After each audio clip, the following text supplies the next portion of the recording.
താണ് അജേഷ് എന്ന് പറയുന്നത് ഭയങ്കര എക്സൈറ്റിംഗ് ആയിട്ട് തോന്നി. ആദ്യം എനിക്ക് ബെന്നി കട്ടപ്പന ഇതിൻ്റെ പ്രൊഡക്ഷൻ കൺട്രോളർ അദ്ദേഹമാണ് ഇങ്ങനെ ഒരു ബുക്കുണ്ട് 4-5 ചെറുപ്പക്കാർ എന്ന് പറഞ്ഞൊരു ബുക്കുണ്ടെന്നും പറഞ്ഞിട്ട് എൻ്റെ അടുത്ത് ആദ്യം പറയുന്നത്. അപ്പോൾ ഈ പറയുന്ന പോലെ ഞാൻ ഇപ്പോൾ അഭിനയിക്കുന്നില്ല, അഭിനയമൊക്കെ കുറച്ച് ബ്രേക്ക് എടുക്കുവാണ്, ഡയറക്റ്റ് ചെയ്യാൻ പോവാണെന്നൊക്കെ പറഞ്ഞിരിക്കുകയായിരുന്നു.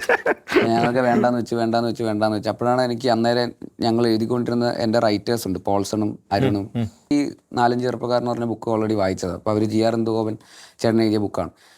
അപ്പോൾ അവർ ആ ബുക്കിൽ ഇങ്ങനെ ഒരു ക്യാരക്ടർ അജേഷ് എന്ന് പറയുന്ന ക്യാരക്ടറിന് വേണ്ടിയിട്ട് ഇങ്ങനെ ബുക്ക് സംസാരിച്ചിട്ടുണ്ട് എന്ന് പറഞ്ഞപ്പോൾ അവരെൻ്റെ അടുത്ത് പറഞ്ഞു, അയ്യോ നിങ്ങളെന്താ വായിക്കുക, എന്തായാലും ഇഷ്ടപ്പെടും, നിങ്ങളത് ചെയ്യണം. അപ്പം ഞാൻ നിങ്ങൾ ഏതാണ് സിനിമ ഞാൻ ഡയറക്റ്റ് ചെയ്യാൻ വേണ്ടി ഇട്ടിരിക്കുകയാണ്, നിങ്ങൾ തന്നെ എൻ്റെ അടുത്ത് പോയി അഭിനയിക്കാൻ പറയല്ലേ, ഞാൻ അഭിനയം നിർത്തിയിട്ട് വേണം നിൻ്റെയൊക്കെ പടം ഡയറക്റ്റ്. ഇല്ല ചേട്ടാ ഇത് കുഴപ്പമില്ല, ഇത് ചെയ്തിട്ട് ഡയറക്റ്റ് ചെയ്താലും മതി എന്നൊക്കെ പറഞ്ഞ് അവരാണ് അതെന്നാൽ പിന്നെ ഒന്ന് വായിച്ചു നോക്കിയപ്പോൾ ശരിയാണ് ഈ പറയുന്ന പോലെ എക്സൈറ്റഡ് ആവാനുള്ള എല്ലാം ഉണ്ട് ആ സിനിമയിൽ. ആ ബുക്കിൽ അതാണ് അജേഷ് എന്ന് പറയുന്നത് ഭയങ്കര എക്സൈറ്റിംഗ് ആയിട്ട് തോന്നി.